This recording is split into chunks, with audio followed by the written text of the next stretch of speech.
Um, Welcome everybody. I'm Randy Jones and I'm with Harvest. You might have known me from last time when I was at Spectrum Commercial, and Spectrum Commercial closed its doors on December 31st, and I went to Harvest January 1st. Great place. A lot of it is I'm doing the owner user stuff. The both the SBA 7A, 504, and conventional. We like that mini B market trademark pending that is just the little the stuff that's a little bit harder to get done. And but certainly I'm going to let Glenn elaborate on all that stuff. But I just wanted to let you know that's what happened to me. So I'll be your moderator today. We got things. What I want to do is just have everybody introduce themselves and then go over some. There's some interesting things that are happening in the owner user market. For instance, stuff going on with conventional lenders, with the conventional loans versus the SBA. A lot of you probably heard about the Trump administration making some changes to the eligibility for SBA loans, so we're gonna hit on that too. But and then what I want to do is take in the middle of this, probably just take a question or two, and then at the end, if we have some time, which I don't think we will, but if we do, maybe present a deal or two. So without further ado, we only got 40 minutes, and I know we're not going to get through everything, so I want to get started. So what I just want to mention who our panelists are today. It's Glenn Weisberg with Harvest, Cliff Taylor with Ready Capital, Peter Yakub with CP Funding, Michael Riley with New Day Commercial, Richard Kim with Partner Engineering, and Patrick Bishop with Celtic Bank. So I think what we'll do is, Peter, you're looking like you're just ready to Meaty hit B. hit it and hit it running. So I'm going to have to Yeah. start out with you. All right. So I'm Peter Yakub, CP Funding Advisors, historically a commercial banker working in all areas of owner user. My specialty is structuring deals and profiling clients to make sure they fit within bank policy, and we continue to do that. So we take deals that may go to the larger banks and don't really fit, and we can restructure them properly to fit smaller banks' policies and still give them a competitive structure. So like Randy was saying, there's a lot going on with the SBA. We're seeing a lot of errors with PPP, some older ones coming down the pipe. We're seeing a lot with the EIDL, subordinations. There's a ton of stuff that's really affecting the SBA. And, I know the SBA lenders on here could talk more about that, but it's been a real struggle. And conventional has really opened up, and state guarantee and other products to be able to fulfill those requests going forward. I do deals as small as 250,000 to as large as 50 million. So everything across the board. Most of it's all direct. I do not broker. I try to keep my business direct with lenders straight to credit. So would love to help if you have any questions, and hopefully I could be a resource for everyone here. Great. Thank you, Peter. Glenn? Thanks, Randy. Appreciate it. Great to see everybody. Yeah, with Harvest Commercial Finance, I've been here for a long time. We're doing quite a bit of business. We specialize in owner user three direct products that we have: the 504, 7A, and 50. Sorry, the conventional 7A and 504. All owner user. Our conventional is down to 20% owner occupied and does not have all of the same requirements as the SBA. So a lot of times if a bar doesn't fit into the SBA world for whatever reason, then a lot of times we can look at them getting into our conventional product. So a pretty aggressive program compared to the bank programs. I was at Wells Fargo for 10 years, so I'm very familiar with all the bank underwriting. And we do a lot of cash out refinances, even on the 7A and the 504 program. You'd be surprised at the type of cash out that we've been able to get done through the conventional program for one, but even the SBA, the 7A, and the 504 programs. We're doing special purpose on our 7A with our 7A product, and we'll get really aggressive with projections, lower credit scores down to 600s. We'll deal with all the credit dings, foreclosure short sales, late pays, all the issues out there. So a lot of times we'll look at maybe taking a little extra collateral, maybe secondary collateral, maybe a slightly larger down payment or seller carry for some equity to mitigate some of the risks. We kind of lean towards a little bit more towards the asset type of lending than the cash flow and stronger credits. So if you have something that sounds like that, we'd love to take a look. We can turn around pre-qualifications within 24 hours or so. If you shoot over a basic package, we could just take a quick look at it and get a quick feel for it, run it up the ladder to the boss if we're not sure, and put my info in the chat, and hope to hear from you guys soon. Thanks. Thank you, Glenn. Richard? Hi, thanks, Randy. My name is Richard Kim. I'm the SBA Technical Director with Partner Engineering and Science. Partner is pretty much a one-stop commercial stop. We do everything from appraisals now to phase ones, try not to do phase twos, PCAs, even construction services. I've been in the field approximately over 20 years, and my goal is just to help, owner users, especially SBA, basically avoid cleaning up someone else's mess. That's how I like to interpret it. And with all the new SOP changes, we're always working with CDCs, lenders, especially with the SOP changes where, 504 loans, they have to, they no longer have a screen out system. So you want to hire a good EP to make sure it's going to abide by SOP regulations. So we can provide guidance for that as well. But we definitely want to make sure that not only the lender, the CDC, or the borrower are stuck with a property that has some hair on it. And we can definitely assist on, hey, is it going to be on the NAICS code? Is it going to be a RSRA? Can we get away with a TSA or a phase one? And if there is a phase two, we can help you with that too. And I think the biggest issue though, especially for California, is the soil vapor, the human health risk. That's been a big change. So you can have a case closure letter now, but if they didn't test soil vapor, it's a discussion we have to talk about because things have changed. So if you have any questions, let me know. But that's who I am. So thank you. And Richard, you've been around for what? Partner's been around for what, about 18 years now, and you're now nationwide, correct? Yes, we're in all 50 states, definitely. We have our headquarters is Torrance. I'm in the Las Vegas office. We used to be in Northern California. We also have a major office in New Jersey, but pretty much every major state. So we can definitely have someone local. I would say like the smaller states, we don't have a presence. So like North Dakota, South Dakota. But yeah, we work with a lot of major firms such as like Panda Express, In-N-Out. And those companies have also left California. So yeah, if you see what's going on, it seems to be a big exodus. But definitely, because of California where we're headquartered, we know like what the conservative mindset is. And because some states are not as conservative, but we definitely look at what the SOP is for the SBA and also lender-driven policies as well. So we work with all the major lenders, but we also work with smaller lenders because, it's all about helping the borrower at the end of the day. So. Okay. Thank you, Richard. Cliff Taylor with ReadyCap. Thank you, Randy. Got me a little off guard. Had to go find the unmute button. Well, I'm with Cliff Taylor, Ready Capital, SBA lending. All we do is 7A lending, and this is the owner user group. So there's a whole bunch of SBA lenders in here, and if we were all in the same room, I could do the old can't swing your arm around or swing a cat without hitting anybody. And if I was younger, I'd say we had to have a tag team and see who the last one is standing. But I've been doing this longer than anybody else, so I know I'd go down first.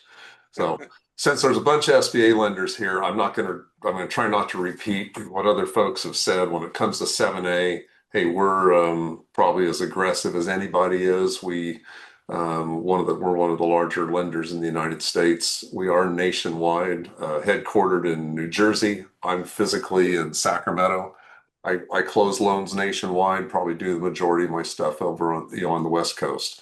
We do business opportunities. We do unsecured, secured, or like everybody else.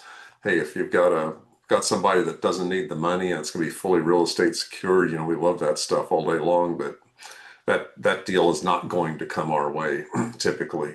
I hear Randy and some other folks talk about the meaty B market. I always talk about the 20-60-20 rule. And for SBA stuff I do, it's, hey, the top 20%, those A1 deals, I'm not going to see those deals. Or if I do and I quote them, they're not going to like what I say. They don't have any issues. They're not going to like my pricing. We're really creative on stuff that's not A1. The bottom 20%, there's not a whole lot I can do for those folks. Those, hopefully they've got some equity and the private money people can help them out. And if they don't have the equity, well, they might have to get a couple of fingers broke. You never know. But it's the 60% in the middle. We try to help, try to be creative, get stuff done. Within the SBA rules, we'll try to make it work. I handle deals between 500,000 and 5 million. If it's a real estate deal with a little equity, we can even squeeze it up over that 5 million mark a little bit. Special use, no problem. Do gas stations, hotels, anything like that. Auto. It's interesting, Richard bringing up the vapor thing. That has been the new thing. There are a lot of new rules with the SBA, and because I do a lot of gas station and auto related, and Richard sort of touched on it a little bit. Yeah, different states have different requirements. The ones that aren't as strict on the environmental, they also tend not to have quite the records base. And again, it doesn't matter how strict the state is, we all have the same SBA rules to deal with. And I always say this SBA rule book's about a foot thick, but there's only about 3 or 4 rules that matter on every deal. And the important thing is knowing which 3 or 4 rules those are. And if it's something to do with the environmental, you want to cross those bridges up front. If it's a partner buyout, you want to cross all those bridges. So all I do is SBA, the 7A, been doing it a long time. If you need help with a deal, give me a ring or an email. Thanks. Cliff Taylor, Ready Capital SBA. Well, thank you very much. We're going to go with Patrick Bishop of Celtic Bank. Thanks, Randy. And that's perfect. I like going after Cliff because I let him say everything about SBA and it saves me from, repeating it.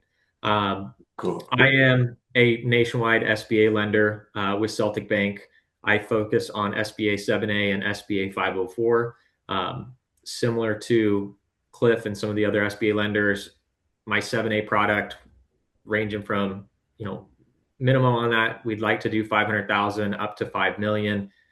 We will consider some pari passu structures to even go up higher to 7.5 million in some cases. And then for any project that's larger outside of that 5 million cap for a 7A, we're looking at SBA 504 to utilize that program for larger projects. So we'll do 10, 15, even $20 million projects utilizing the SBA 504 product.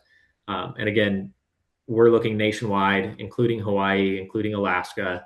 And I think we would be in the same boat where we can be a generalist. We can look at any property or project or business that's going to be eligible in an SBA, and we could structure it and we could price it. Looking at, the competitive set, we might be, 0.25% higher than some of the competition when we're quoting prices. But we're pretty confident that we'll be able to get it done when we issue a term sheet or we give a proposal. We're confident in that paper that we're issuing. And that's translated into kind of our performance as a bank. We've been top 10 SBA lender for over 10 years. We've done over $1 billion in financing over the last 2 years. Year to date, through June, we've done over 660 loans for over 500 million. So we're on track again to break $1 billion of financing. So when it comes to SBA space, we are one of the top lenders in the nation. We continue to have an appetite for lending. But for me specifically, I specialize in kind of those special use properties. So it's been mentioned, gas stations, car wash, hotel, those are typically going to be the property types that have a harder time finding maybe conventional financing, or borrowers don't have the money or just don't want to put that much money down to qualify for conventional. And we see those usually getting comfortable with kind of SBA pricing. And then anything that has a construction component. So Celtic has really established themselves as a construction lender. We have a very good in-house construction team that monitors construction fund control and disbursements. And I would say the majority of the transactions that I see and structure have some sort of, whether it's ground up construction, renovations to an existing building. If it's a hotel, it has a change of ownership PIP component to it. And we've been very comfortable in structuring those into our financing and, monitoring those construction pieces. That brings a lot of business to Celtic Bank, just having the appetite for those industry types and those property types and the ability to lend on the construction side. But we're certainly always willing and open to look at any type of transaction that would be eligible in SBA. And if you have a borrower who, is willing to not chase down the best rate in town, but they just want to go with a lender who can get it done, then Celtic Bank is going to be the right fit for that kind of project. What we usually see is, we'll issue a term sheet, and this is probably falls outside of the top 20% that Cliff was talking about, somewhere in between. Maybe they're between the 20 and 30%, and they think that they'll go shopping or go the conventional route. And then 2 to 3 months later, they come back to us and we got to do a rush request and jump through hoops to try and get it done. And that's always hard. We'll try to. We do have the ability to put rush requests in, but again, case by case basis. And sometimes in hindsight, it's easier just to take the SBA route. But those are things that we will be able to structure and talk about with the clients, and just have the confidence to get the project done. So again, Patrick Bishop with Celtic Bank. Thank you, Patrick. And we're going to end with last but not certainly not least, Michael Riley with New Day Commercial. I know, Michael, you're doing some pretty interesting deals there, and let's hear about it. Yeah, absolutely. Thanks, Randy. I'm with New Day Commercial Capital. Our firm, we're about 3 years old or so. Focus is commercial real estate lending nationwide. There's 3 main buckets: SBA 504, conventional owner user, and investor. I myself do quite a lot in the investor bucket. Everything that we do, 30-year money, fixed rate, all commercial real estate property types, all the big ones: retail, industrial, office, mixed use, multifamily. We could do it. Our sweet spot, definitely borrowers with a story, credit challenges. I'd say deals that banks just overall struggle with. That's where we provide value there. We're never going to be the lowest rate. We're going to be the more reliable option on tougher transactions, I would say. So that's pretty much New Day in a nutshell. We're pretty much looking at I'd say more so C paper deals nationwide. So I'd say what distinguishes us is we're really aggressive on the conventional side, that's owner, user, and investor. And maybe unlike a lot of other lenders, we'll do the small deals. I actually hold the record at New Day for smallest deal ever funded. It was a big whopper of 140,000. Unfortunately, I don't have my plaque behind me. Otherwise, I'd show you guys. But that's a big distinguish is we'll do the small deals, we'll do the hairy ones, and a lot of deals that other lenders won't touch. Great, thank you. Well, I'm right behind you, Michael. I got one for 210, of all places, Hawaii, that we're closing up right now. So. Oh, you're doing it now. What property type? It's a business. It's an office condo. Okay. Oh, nice. Yeah. So I know about those little guys, but as they say, there's no such thing as a little deal, only a little lender. That's what they say. There you go. On that note, let's just maybe take 45 seconds to a minute and just talk about what trends. This is for the group here. What trends are you seeing with conventional lending at your company as opposed to SBA loans. Let's start out. Let's start out with Cliff. Well, like I said, all I do is the SBA 7A, and I really don't have a lot of contact with our conventional folks because they're pretty mainstream. They love really nice office buildings and multifamily residential in A1 markets. So I'm probably not a good one to ask when it comes to conventional or SBA. But as far as SBA goes, there's a lot. I think there's enough competition out there right now from the conventional markets that it's holding our demand down a little bit. I think we might. Cliff, that fair point. Anybody else that just wants to kind of weigh in on this? Yeah, Randy, it's Peter. Listen, the conventional has been kind of a savior to save a lot of purchases and getting deals done and structuring them. A lot of banks want a portfolio, are looking to put assets on the books. So I'm definitely seeing a lot more competition. They're being a little bit more competitive in certain areas, but we're also seeing them step up and do harder deals, which is like what Cliff was saying, is competing with the SBA and at a better rate and better prepaid terms as well. So, I mean, the down payment is always still at question, but I'm definitely seeing a major uptick. I'd probably say we're doing 60% conventional now and 40% SBA, and it was the other way around, just a year ago. Okay. Yeah, I would have guessed just the opposite, but that's very interesting. Anybody else?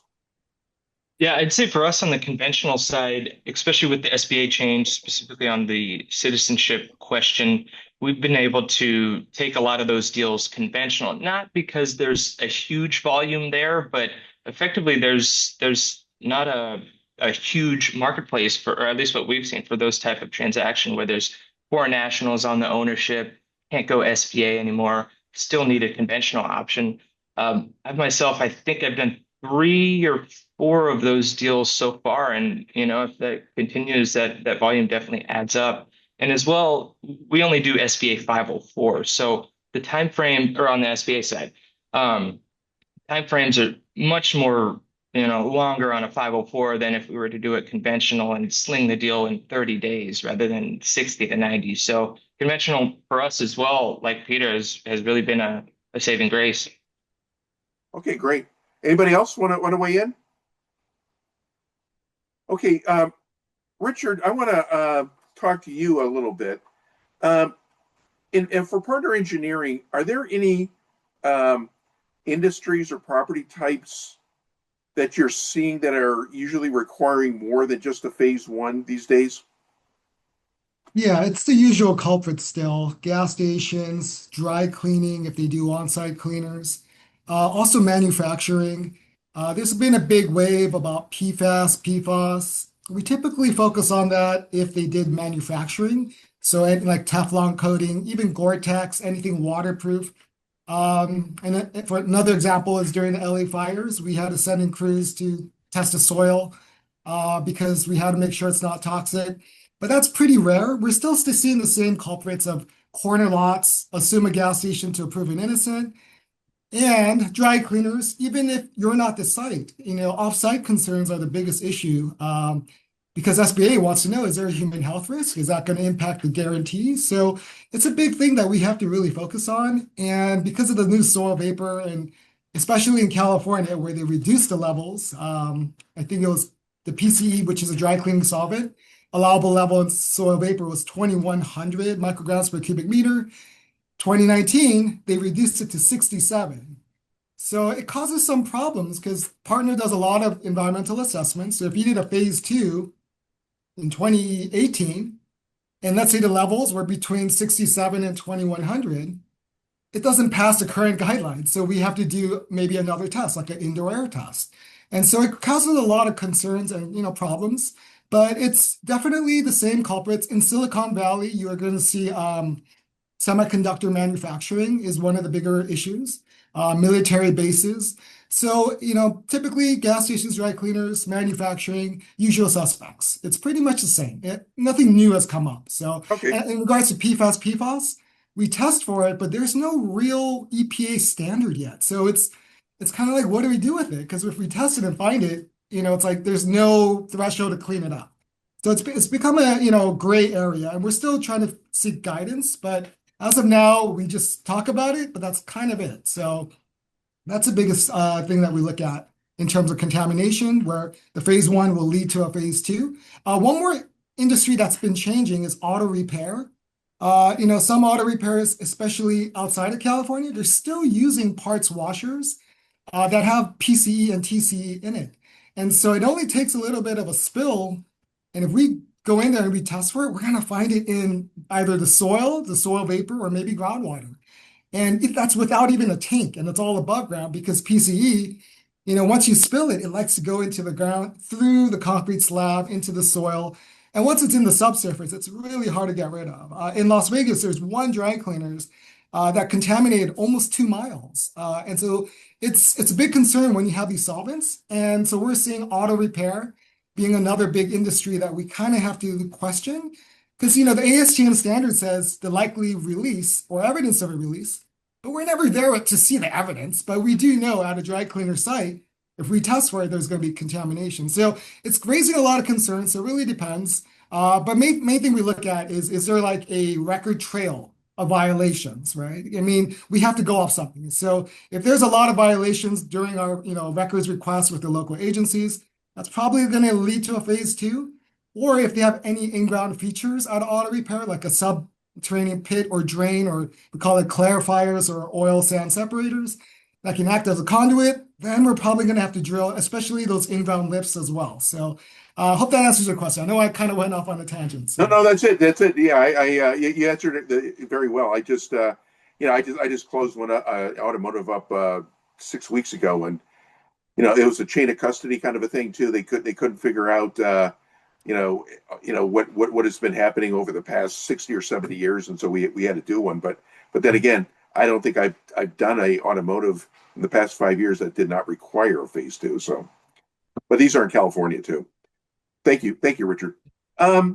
So let's do something a little different. Is there any question? Let's take one question from the audience, and to ask the panel before we go into the next questions. Anybody? Anybody? Hey, I have a question. If not, we can go back. Okay, Yeah. go ahead. I'm sorry. Yeah. Do any of your lenders doing any like a ground lease or master lease for a SBA loan, something like that? They don't own the property, but they have a ground lease or master lease with a city or some like a port. I'm working on one now. Is that they have the marina, they have some small restaurants on the waterfront parking lot. So yeah, the it's not really a purchase, but it's just like a lease assignment. They need to pay some money to the city. So now, of course, they're looking for finance for that one. So I would see that kind of in a gray area to see if any of you guys have any ideas if this is a fit to the owner user. Yeah. Okay. So the question is about a ground lease or master lease. Mhm. Peter, I think you raised your hand first. Yeah, listen, I was doing one recently for a restaurant that was on a ground lease. Now, it depends on how the lease is written. We're gonna have to have it reviewed and approved by the SBA. There's some technicality sometimes in how these are written, but if we're able to work around it, we can do it owner user. We could also do it on the outside SBA. Could probably do it on the conventional side, which would be a little bit easier because it's easier to work through those details. Okay. But I Yeah. just need more Yeah. specific. Who the operator is? Are they operating all the Mhm. places there? And it's just the ground lease. That's the issue. If that's all it is, then we can work around that. But Okay. what I'm asking is, what will be the structure of the deal? Say based on what? Like LTV, but there's no value. I mean, well, of course, I mean you can praise the lease, the value of the lease, or based on So cash flow or something So like that. they lease the space. Do they lease the land? They just lease the land, but they own the building, or they don't own either one. Actually, in my case, they lease everything on it. That's why they don't call ground lease, they call master lease. It's a waterfront with some like a small restaurant there. So they're leased as the operator of So, that properties, so the including restaurant. some like boat, like boat berths, and then restaurants, parking lot, and whatever, the maintenance and Yeah. things. So it looks so, but the restaurant's not asking for the money. It's the actual person who has the master lease, correct? Exactly. Okay. So then it's going to be it's going to be an investor type Investor play, type. right? Okay, so it's not only user in that case. I don't think you can qualify unless someone else thinks otherwise. Because there is no technical business use. They manage the property is the only play I could see maybe on the units, but we could talk offline. But that sounds a little bit more I'm just complicated. checking that. Yeah, see, yeah. And I think Cliff, you had something to say? Well, all I was going to say is if it is an owner-user deal and the business owner is leasing, and it is a true ground lease where they are owning the asset. My first question on anything waterfront would be, hey, are we dealing with Corps of Engineer or are we dealing with local municipality as the landlord? And either way, just like Peter said, that lease is going to have to get reviewed, make sure it fits Yeah, okay. SBA. Because a lot of times you'll have someone saying, hey, I'm buying, it's the same as a real estate purchase. I've got a 50-year lease and they want to finance it on a long-term basis, like a 25-year amortization. In those cases, we have to have a lease that's 1.5 times the amortization at least, which 30 some years left.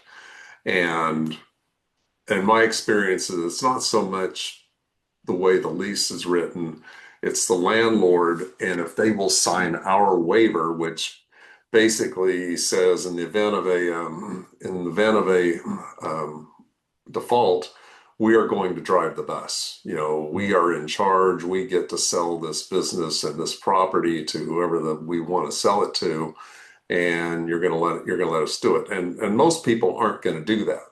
And I know that as a lender, our waiver is a little more strict just because we've been bid a few times. And because on the flip side, the borrower always wants to just treat it just like it's almost fee simple real estate. So No, it's not that simple. yeah, no, it's not. And then a lot of times we boil it down. It's like, hey, you're just renting the property. This is a 10-year. This is a 10-year business deal. This is not a real estate lookalike.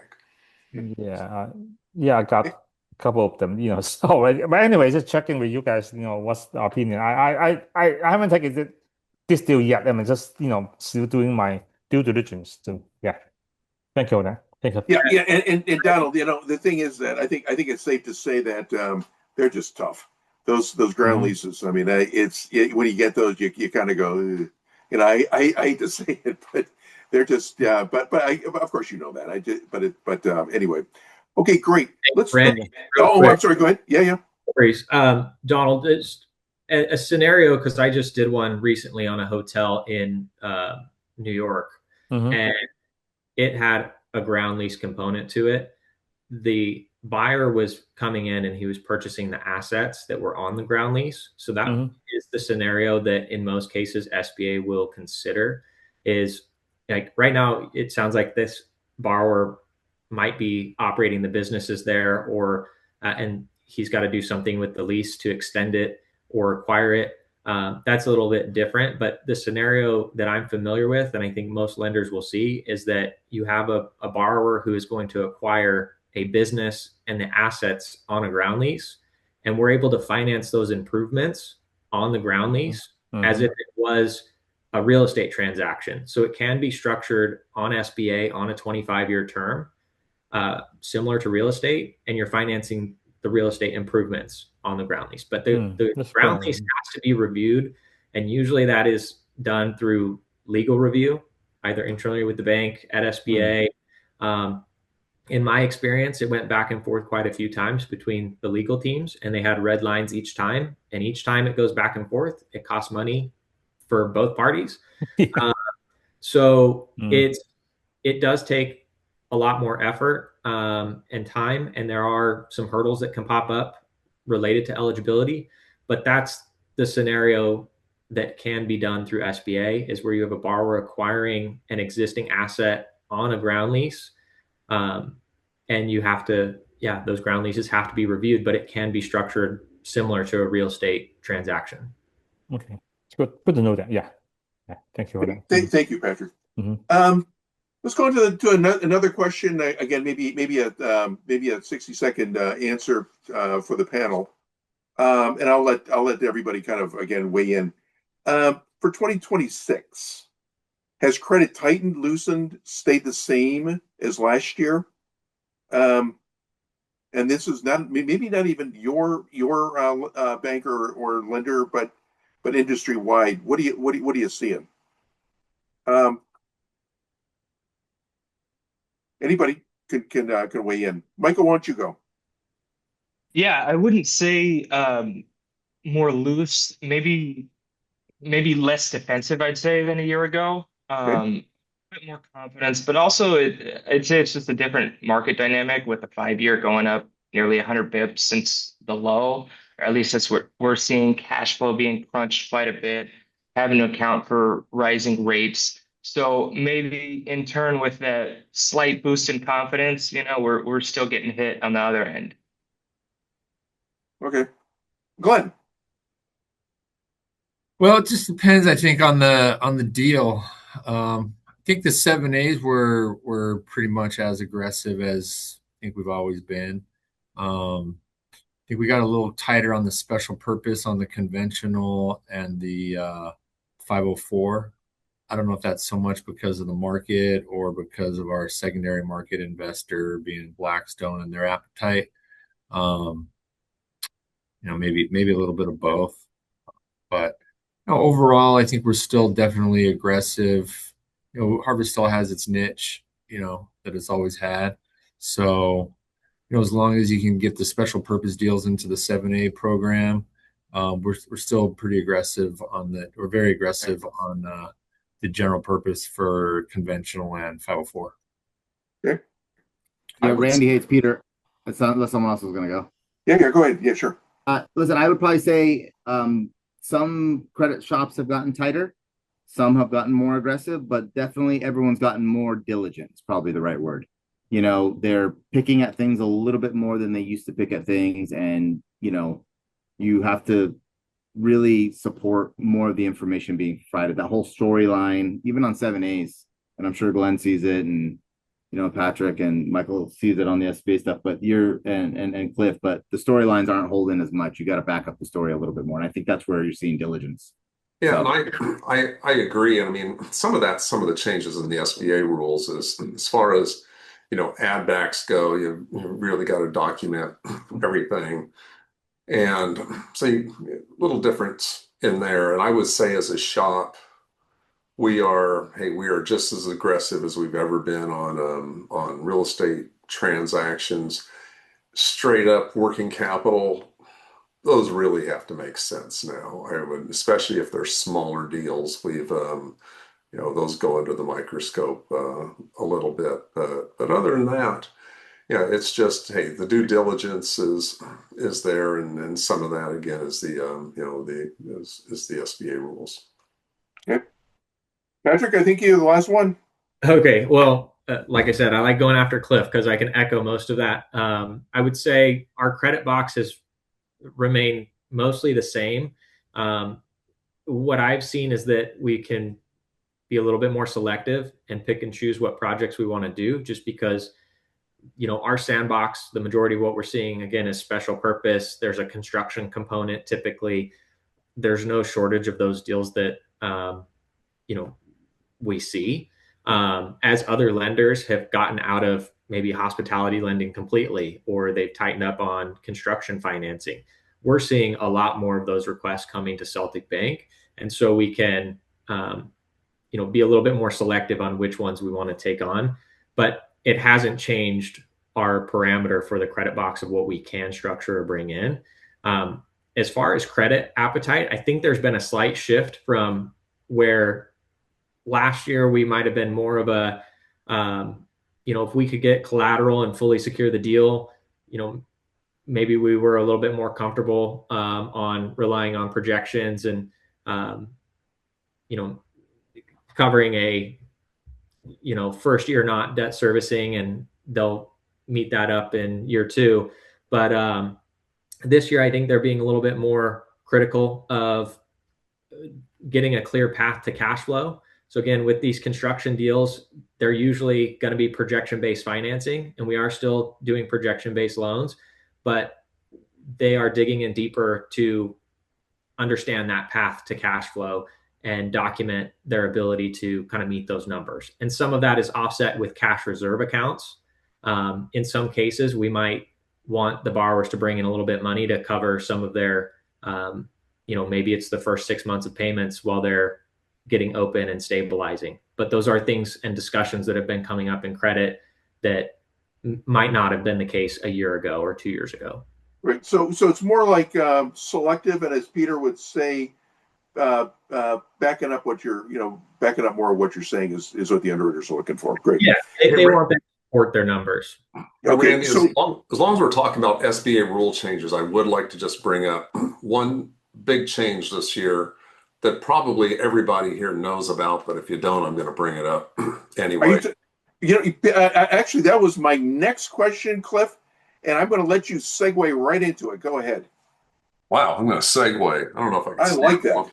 I don't know if I could stand on one of those things without making an adjustment.